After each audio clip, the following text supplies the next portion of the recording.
Video like जरूर कर लीजिए और ऐसे वीडियो लगातार फ्री में पाने के लिए चैनल को तुरंत सब्सक्राइब कर लीजिए और बेल आइकन को जरूर टैप कर लीजिए ताकि आगे भी सारे वीडियो आपको मिलते रहे। यूट्यूब में फॉलो करते हैं तो प्लीज ये वाला फ्री टेलीग्राम चैनल जरूर ज्वाइन कर लीजिएगा। सारे नोटिफिकेशन सारे अपडेट यहीं पे आते हैं, ध्यान रखिए। नमस्कार दोस्तों, स्वागत है आप सभी का आरओ by study for civil services पर। मैं अलका पांडे।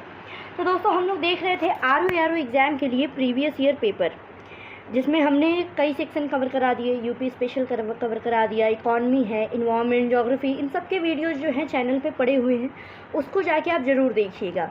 आज से हम लोग शुरू कर रहे हैं हिस्ट्री का PYQ। तो सबसे पहला सवाल है कि अफ़गानिस्तान पर आधिपत्य के समय बाबर को किसने भारत पर आक्रमण करने के लिए आमंत्रित किया था? तो देखिए, इनका नाम था दौलत खान। जब अफ़गानिस्तान पर आधिपत्य का समय था, उस टाइम में दौलत खान ने ही बाबर को बोला था भारत पर आक्रमण करने के लिए। फिर अगला सवाल है, सूची 1 का सूची 2 से मिलान करना है। पुस्तकें हैं और लेखक है, ठीक। तो रास पंचाध्यायी की अगर बात की जाए तो इसके लेखक हैं नंददास। चैतन्य भागवत के हैं वृंदावन दास। चैतन्य मंगल के जयनंदा और भक्ति रत्नाकर के हैं नरहरि चक्रवर्ती। ये लिस्ट अच्छी है, इसको ज़रूर याद कर लीजिएगा। आगे बढ़ते हैं। 3 गोलमेज सम्मेलनों में भाग लेने वाले भारतीय निम्नलिखित नेताओं में से कौन थे? ऑप्शन काफ़ी अच्छा दिया हुआ है। महात्मा गांधी का भी नाम है, BR अम्बेडकर का भी नाम है। तो याद रखिएगा, वो थे डॉक्टर BR अम्बेडकर। जो तीनों गोलमेज सम्मेलन हुए थे, इन्होंने सब में भाग लिया था। मंदसौर प्रशस्ति किस शासक को उपलब्धियों का विवरण प्रस्तुत करता है?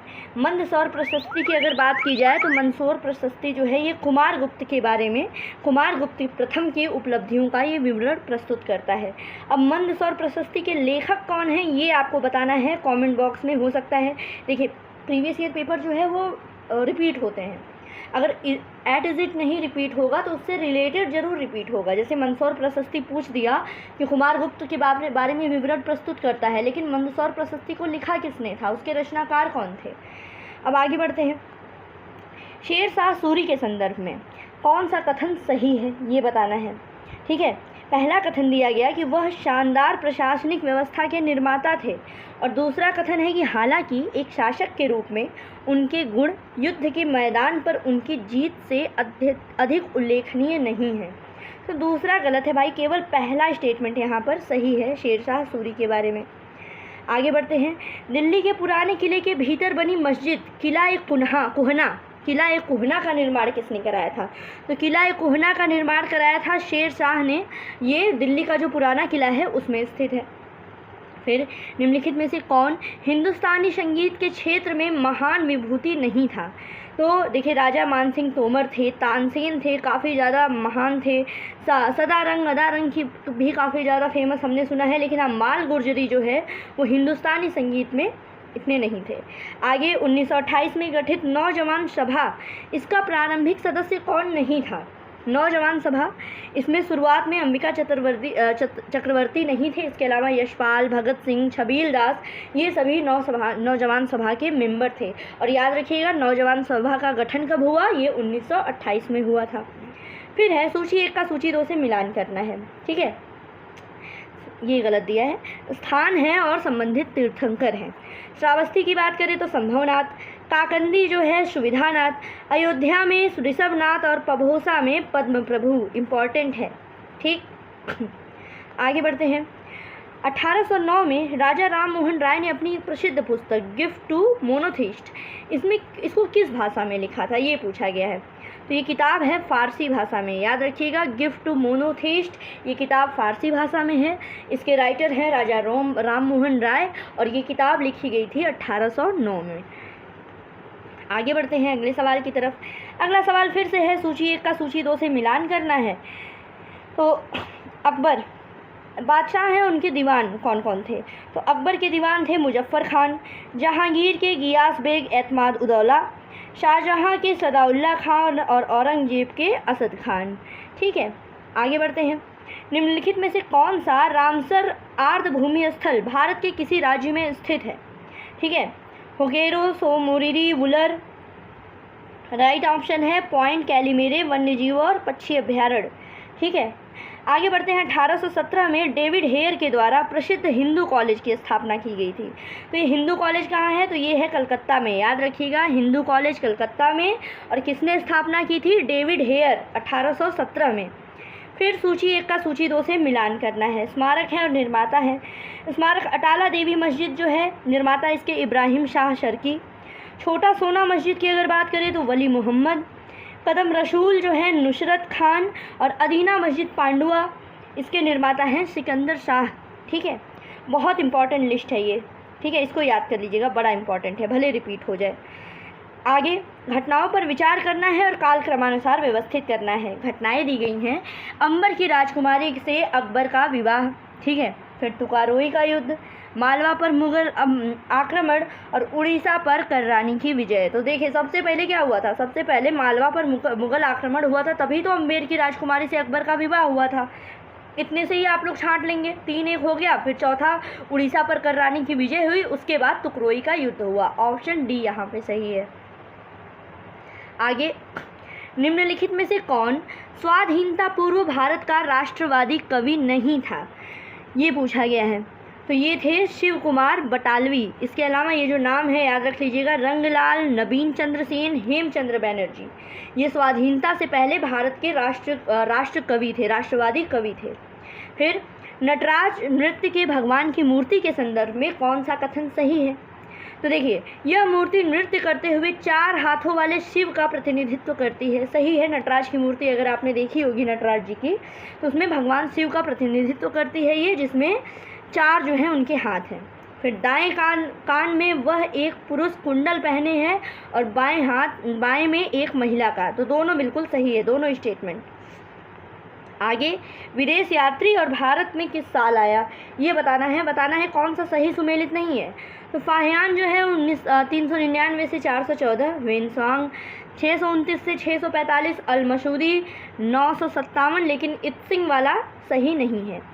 फिर निम्नलिखित में से किस राजा या किन राजाओं को जनता के द्वारा प्रत्यक्ष रूप से चुना गया? तो इसमें देखिए, गोपाल और नंदीवर्मन पल्लवमल, इनको जनता के द्वारा प्रत्यक्ष रूप से चुना गया था। ठीक है दोस्तों, ये देखिए PYQ वगैरह करना भाई बहुत इंपॉर्टेंट है। अगर आप कोई एग्ज़ाम की प्रिपरेशन कर रहे हैं, PYQ तो मोस्ट इंपॉर्टेंट है। PYQ ज़रूर पढ़ना चाहिए, तभी तो आपके एग्ज़ाम की क्या डिमांड है आपको पता चलता है। तो ये वीडियो सारे ज़रूर देख लीजिएगा। आगे, निम्नलिखित में से दिल्ली सल्तनत के किस सुल्तान के शासनकाल में शाही महलों में हिंदू देवी देवताओं की पूजा होती थी? तो ये थे नसरुद्दीन खुसरो शाह। नसरुद्दीन खुसरो शाह के समय में क्या होता था कि शाही महलों में हिंदू देवी देवताओं की पूजा होती थी। ठीक है, आगे बढ़ते हैं। निम्नलिखित में से किस सुल्तान ने साम्राज्य की सीमाओं की सुरक्षा के लिए एक विशेष सेना को नियुक्त किया था? तो ये था खिलजी, अलाउद्दीन खिलजी। इन्होंने क्या किया था? इनके समय में सीमाओं की सुरक्षा के लिए भी एक प्रकार की विशेष सेना का गठन किया गया था। आगे बढ़ते हैं। अगला सवाल देखिए, मुगल बादशाह के द्वारा नियुक्त बंगाल का अंतिम सूबेदार कौन था? तो ये था मुर्शीद कुली खां। निम्नलिखित में से किसे गुरु नानक ने अपना उत्तराधिकारी घोषित किया था? तो ये था लहना याद रखिएगा, गुरु नानक ने इसको अपना उत्तराधिकारी घोषित किया था। निम्नलिखित में से कौन भारत आने वाला यात्री पुर्तगाल देश का नहीं था? ये था पीटर मुंडी जो है पुर्तगाल देश का नहीं था। उसके अलावा दुआर्ट बारबोसा, डोमिंगो पायस, फार्नाओ नूनीज, ये सभी पुर्तगाल देश के थे। ठीक है, अगला फिर से सवाल आ जाता है कालक्रमानुसार व्यवस्थित करना। स्टेटमेंट 1 दिया गया है, लाला हरदयाल द्वारा गदर पार्टी का गठन। फिर है गोपाल कृष्ण गोखले के द्वारा सर्वेंट ऑफ सोसाइटी की स्थापना, हिक्की के बंगाल बजट का प्रकाशन और सर विलियम जोन्स के द्वारा बंगाल एशियाटिक सोसाइटी की स्थापना। ठीक है, तो कौन सा इसमें कालक्रमानुसार व्यवस्थित करना है? तो सबसे पहले देखिए, सबसे पहले आया बंगाल गजट, फिर एशियाटिक सोसाइटी की स्थापना हुई, बंगाल एशियाटिक सोसाइटी की, फिर सर्वेंट ऑफ इंडिया सोसाइटी की स्थापना कर दी गोखले जी ने, और लास्ट में है लाला हरदयाल के द्वारा गदर पार्टी की स्थापना। तो ये स्टेटमेंट दूसरा वाला एकदम सही। आगे बढ़ते हैं। फोर्ट विलियम कॉलेज कलकत्ता के संदर्भ में कौन सा कथन सही है? तो इसकी स्थापना का मुख्य उद्देश्य ब्रिटिश अधिकारियों को भारतीय भाषाओं की शिक्षा देना था। फोर्ट विलियम कॉलेज का मुख्य उद्देश्य क्या था? कि भारतीय भाषाओं की शिक्षा देना, किसको? ब्रिटिश अधिकारियों को। किस लिए?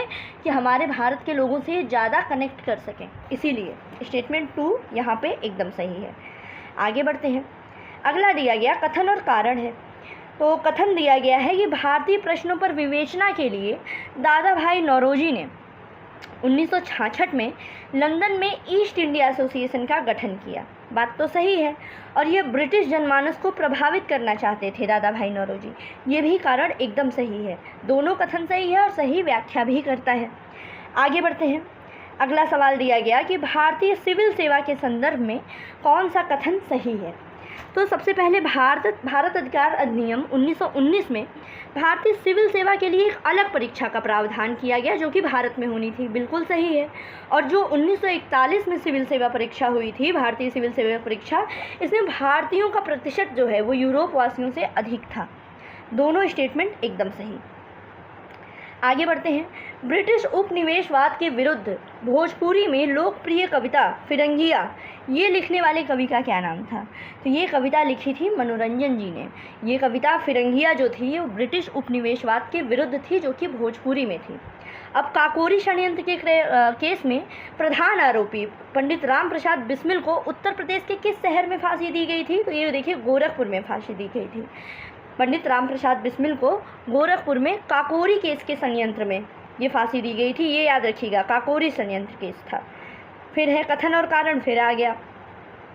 पहला कथन दिया गया कि रविन्द्रनाथ टैगोर ने नाइटहुड की उपाधि को त्याग दिया था। सही है, बिल्कुल सही है। वे असहयोग आंदोलन में भाग लेना चाहते थे, ये कारण गलत दे दिया। तो पहला सही और लेकिन कथन सही है, लेकिन कारण जो है गलत है। तो दोस्तों, इस वीडियो को यहीं पे पॉज करते हैं। नेक्स्ट वीडियो में फिर से हम लोग कंटिन्यू करेंगे हिस्ट्री का PYQ। साथ ही साथ अगर आप लोग RO की प्रिपरेशन कर रहे हैं, UP PCS की प्रिपरेशन कर रहे हैं, बिहार PCS है, उत्तराखंड PCS है, ठीक है, कोई भी PCS हो, अदर एग्ज़ाम जैसे UP SI हो गया, SSC हो गया, अगर आप लोगों को अपना कट ऑफ क्लियर करना है तो ये जो दिया गया नंबर है ना, इस पर फटाफट आप लोग कॉन्टैक्ट कर लीजिए। यहाँ पर आपको मिलेगा स्टडी फॉर सिविल सर्विसेज का पेड ग्रुप, जिसमें आपको सिलेक्शन मटेरियल दिया जाएगा, पेड क्विज वगैरह दी जाएगी। एकदम लेटेस्ट ट्रेंड और पैटर्न के आधार पे आपको जो है वो टेस्ट सीरीज़ कराई जाएगी, जिससे आप लोग आराम से अपना कट ऑफ तो क्लियर कर ही लेंगे। तो बस बने रहिए, पढ़ते रहिए। God bless you all. Thank you so much.